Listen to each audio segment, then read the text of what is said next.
This go to the Welcome to Kensington University. There's my man Art. You know? This is college. We're gonna talk a little bit about the struggle they go through out here in the Kensington. You sort of. Where you from? Like, where you from? I'm from Pittsburgh. Yeah, about 6 hours from Kensington. I used to come up here for maybe like a week or two at a time. This time I got stuck here for about 9 months now. You just living on the Kensington? Yeah, just living on the streets. How old are you? I'm 24. 24? Mm-hmm. You got kids and stuff? No, I don't. No. How was like your childhood, like growing up? Like what made you got into get a high, doing whatever the hell you do? Like what got you into all that? Like who got you? Like if it was a boy, for like, do you get what I'm saying? Yeah. I mean, my family wasn't too bad. My dad was an addict as well. He was in and out of rehab my whole life. Was he a heroin addict? Oh, anything you can put in a needle. Oh, yeah. Oh, gotcha. He was also an alcoholic. I was going to ask you that, Yeah. But basically, I mean, it was just normal, like smoking weed at like 13, 14. Started drinking probably soon after that. And I actually started with pills, and I thought that I would never touch a bag of heroin, ever. I always said that I would never touch a bag. Or a needle. Right. And one time somebody put fentanyl in front of me, actually, first, before heroin, and they told me that it was a crushed up pill, and I believed them. I didn't know, like, what it was, and I snorted it, because I was snorting it at the time, and they kept giving me that for, like, 2 or 3 days after that, and then all of a sudden I was getting really, really sick, you know? Yeah. And I was addicted to heroin after that. But how you knew it was heroin again? They told you what it was afterwards? After, like, a little... Well, actually, I was dating somebody at the time who was a recovering addict, and they told me, like, you're dope sick, basically. Right. And, so I did what anyone would do. I looked for dope after that, you know? And I called the person that was giving me this crushed up pill, and they basically said, well, I mean, you're pretty much doing heroin already, so... Well, did you go back to actual heroin from fentanyl? Because, you know, fentanyl is synthetic. Yeah, I mean, Yeah, no, she probably think it was heroin, but it really was fentanyl. Right, but once you know, nowadays they be saying that it's dope, and it's not no dope, it's all fentanyl. But once you're at that level of fentanyl, it's hard for you to go back. Yeah, to go through dope, though, yeah. Honestly, you basically have to be clean for a while to go back to actually start to feel heroin. I'm kind of like a little bit young for the heroin era, too, you know? Yeah, you too young, yeah. Your era is that fentanyl. Yeah, it's fentanyl. Yeah. Everybody is era now, you know, is all fentanyl now. You still have to like pure heroin. Heroin is actually how was your child, like, growing up, though? Like, was it bad? Like, how was you? Like, I think that, like, mental health plays a lot to do with addiction, and growing up, I think because of, like, having the broken family and my dad always being gone, like I said, in and out of rehab, or, you know, the mood swings from whenever he was sick, and I was too young to understand, you know, his addiction, and so I think that took a toll on me. I was diagnosed with depression, anxiety at a really young age, and, you know, drugs take you out of you. You know they do. Yeah. So you say you're 24. I mean, how old is your 24 is, you know, yeah, how old is you? I'm 45. I'm probably old enough to be there. Yeah, you probably old enough about to be my there. age. My dad's 51. Right, so I'm not too far. You got sisters, brothers that you talk to and stuff? I have 2 older sisters. They have a different father than me, though. So, I mean, that was, like, a little bit different situation for them. They didn't grow up like that. They don't get high, don't either? My oldest sister, she drinks a lot, but, you know, alcohol is a little bit more socially acceptable.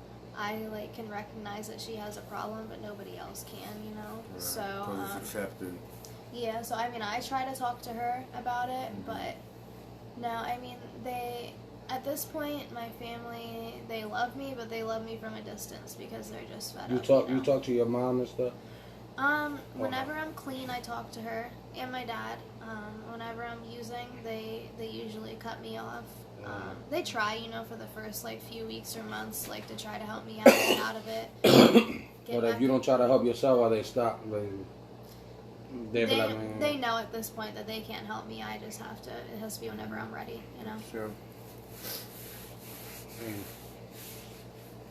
You finished school, but when you start getting high, was in school though? You met somebody in school that.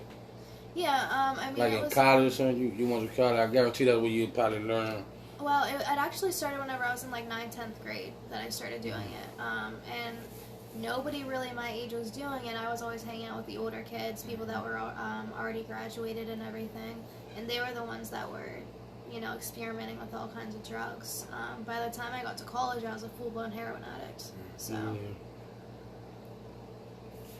But you know what we call a Kensington University over here? Yeah, this is like a university over here. Like you, for example, you came down and you got stuck down. Yeah. And I bet you learn a lot of shit down here on the Kensington that you ain't know nothing about, right? Yeah. It's like school. They like you learn a lot of shit that you learn how to survive. Right? That's what you really learn. You learn how to get by day, how to survive in the street. For a lot of people that's not from down here to go through it, they don't know what's that feeling. Right. They'll think it's easy to tell, oh, stop getting high, stop being down there, stop doing this. But it's easy for y'all people to say that because y'all not in the environment we in every day. The stuff we gotta go through, we did to live through. Like I go through it with a cat, and I be telling my lawyer, man. My lawyer be trying to tell me, look, man, stop, don't pay them no mind. But like, man, it's not that easy. Y'all not living through the day-to-day basis we go through out there. That can't fuck with you anybody want for any reason. Like we gotta learn how to survive, how to get away from all that. Every day it's just like fighting. Like the judge don't peel no, they all be talking all that shit. Oh, you just gotta stop your. But the thing is that but it's really not easy. They don't go through it. Yeah, they don't go through what we go through. Right. So they never will know how it is out here. They could just hear whatever people say, but they don't go through, so they will never experience. You know what I'm saying? They will never know what it is to really be out here all year round. The cold, rain, snow. Gotta be on the ass tricking your female sometimes. Y'all don't got no money. Y'all don't gotta get that hustle. Now y'all gotta be tricking. They don't know what's all that. It's easy for them to say that though. Oh, just start getting high. You don't gotta go through it. It's not that easy. Right. And it's all like a mind game too though with the drug stuff. Yeah. I think like another like big problem right now is honestly the drink that's people don't realize that that's another battle for us too. You know, they think that we're out here still doing old school heroin, but the drugs are just getting worse and worse. Yeah. You know, the withdrawal's getting worse and worse, the addiction's getting worse and worse. It's not the same as just like sitting on a couch anymore, you know, like just sweating out the dope. It's not that easy. I mean, during this run I've had 3 seizures from the withdrawal from these drugs because it's not. Yeah, whenever I about like 12 to 18 hours in, you start getting really sick, and I've actually had seizures. You know, heroin didn't do that to people back in the day. You know what it is though too to give you seizure to are pills. Yeah. Perk, Xannies, all that. I used to take a lot of perk like a motherfucker. I used to have a real bad habit of perk. I had to wake up every day and take like 10 perk turns in the morning. Just to start my day. Then all day, the whole day, I take 2 or 3 perk 10 the whole day. Be taking every 2 hours. And then at night before I go to sleep, I had to take 10 more to go to sleep. So I used to have a real bad habit. But then the 10. Oh, 10s, I'm sorry. And then I had a habit. Not that long. I had a habit of the 30. But then I stopped. I like, man. I gotta stop it because I know it's getting bad. The habit's getting worse for me. You want to keep taking them. Every day I gotta spend more than $100 to have some perk and loud. So I like, man, you know what? Fuck that perk. So I then gotta stop. Cause they always told me I used to always be going to drug for it. And I learned too. They said that for real, that all the drug is all really like mind game. Yeah. It's all a mind game. Cause they said they told me like they're like a sample, right? They said if you get a bag over somewhere. And you use for that name, when you try something else, you going to say it's bullshit because you going by that name. Your mind tell you, no, it's not the same shit. Right. You got to go get that name. Right. So that's the same shit with a perk. That's why I stopped about it. I just I started remembering about it. They was telling me about it. Yo, just be stronger than your mind. Right. Overpower your mind. Just occupy yourself. Do all this shit. So like that you don't got to think about just worrying about getting high. Right. That what made me stop. Being idle, that's always. Yeah, you gotta have a strong mind over this stuff. You gotta really have a strong mind to do anything, to make anything happen. Like whatever you want you to put your mind to, you ain't gonna get it done. We put our minds to get high. Yeah. You put your mind up. That's a good job. You put your mind to get high to look for money. What makes you think you can't put your mind to get not money, get high? Yeah, to get rid of that shit. Actually, the same thing. I be out buying records, buying studio equipment. And I just get the money to do that, you know what I mean? Get my cars, my clothes. But then it play a lot. It play a lot too. How you was raised, not raised, but where you grew up at and shit. You know what I mean? Like a lot of people that do them hardcore drugs out here in Kensington are the people that got money. Mm-hmm. Like the people that never friends out of here, they don't want to into that hardcore drug. You can't play this game if you don't have any sort of. You know why they all hooked on that? Die because you're gonna get crappy shit, or you're gonna just just be sick and just not gonna be able to make it. You gotta, to play this game, you gotta really be. You gotta be able to do it, man. You gotta have a strong hustle from the gate. Addicts are the most resourceful people that there are. They're the most resourceful people. You know what I mean? Every day we go. We talk shit, we manipulate, we finesse. Yeah, you gotta. So if you look at it, if you use your mind, all the skills y'all know, y'all do all day to try to get high, right? To find a way how to get high. If you find all them type of ways to stop trying to get high, I guarantee you'll get through it. You'll be higher in life. And then you will see the difference. You'll be like, dang, you'll start thinking about looking at the time.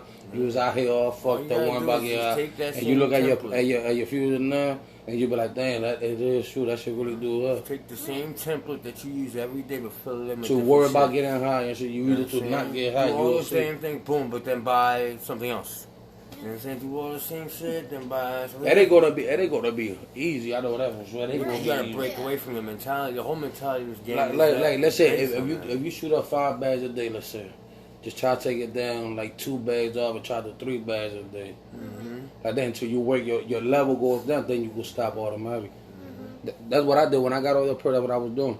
I used to buy like perk 30, what you call like 4 pieces. Mm-hmm. That's how I got off. I started taking the little pieces. Yeah, just to keep yourself well. But then I know what pills are real, so I'll look for. Mm-hmm. If I see the phaser, I will not grab. Right. Like I told you, I was in a coma before with them pills and weed.